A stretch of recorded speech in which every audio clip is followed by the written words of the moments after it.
The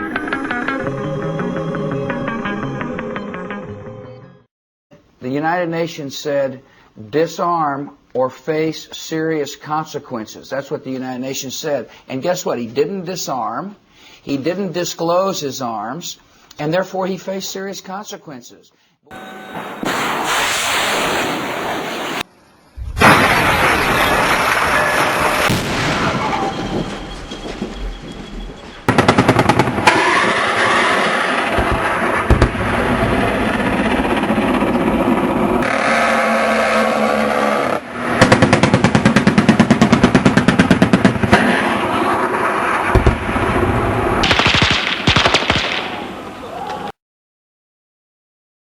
Nobody cares more about the deaths than I do. I care about it a lot. American forces are getting a mixed reception among Iraq's civilian population. Bush and British Prime Minister Tony Blair continuing their summit. Mrs. Evans. I don't know. History will judge what I'm about. But I'm the kind of person, I don't really try to chase popular polls, popularity polls. My job is to do my job and make the decisions that I think are important for our country and for the world. And I argue strongly that the world is better off because of the decisions I have made, along with others. For what purpose does the member from Ohio rise? In order to prevent our voices from being kept silent, it is imperative that we object to the counting of Ohio's electoral votes. Our people are dying all over the world. For what reason? To bring democracy. Our ancestors who died for the right to vote certainly must be turning over in their graves. People died for the right to vote. When people suffer for the right to vote, the right of every vote to be counted. People have marched for that right, have put their lives, their fortunes, their sacred honor on the line for that right, have died for that right, and the least we can do is show our commitment to protecting that right.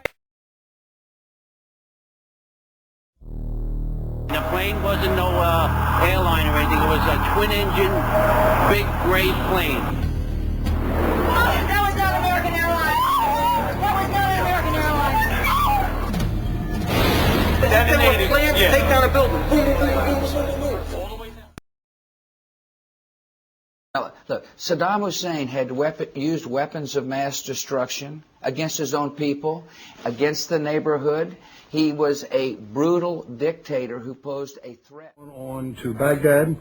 I don't believe the French would have gone, and I'm quite sure that the Arab coalition would not have gone. The coalition would have ruptured, and the only people that would have gone would have been the United Kingdom and the United States of America. And oh, by the way, I think we'd still be there. We'd be like a dinosaur in a tar pit.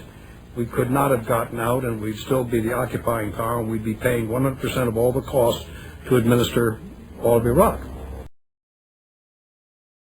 Under the direction of FEMA, federal and state officials began working on the Hurricane Pam project in July 2004 and reported their initial findings last December.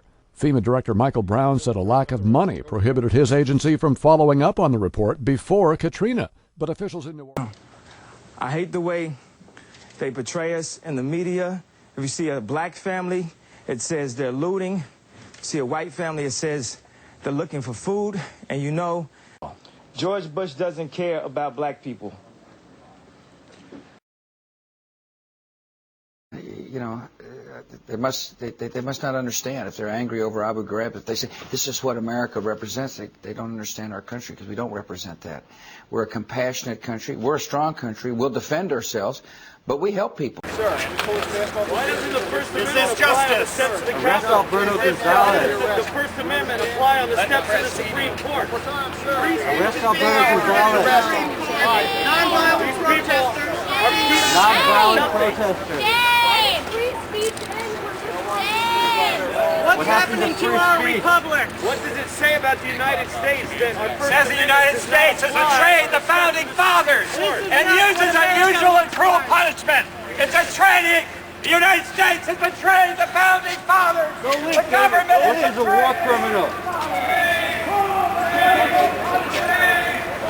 Shame! Shame! Shame!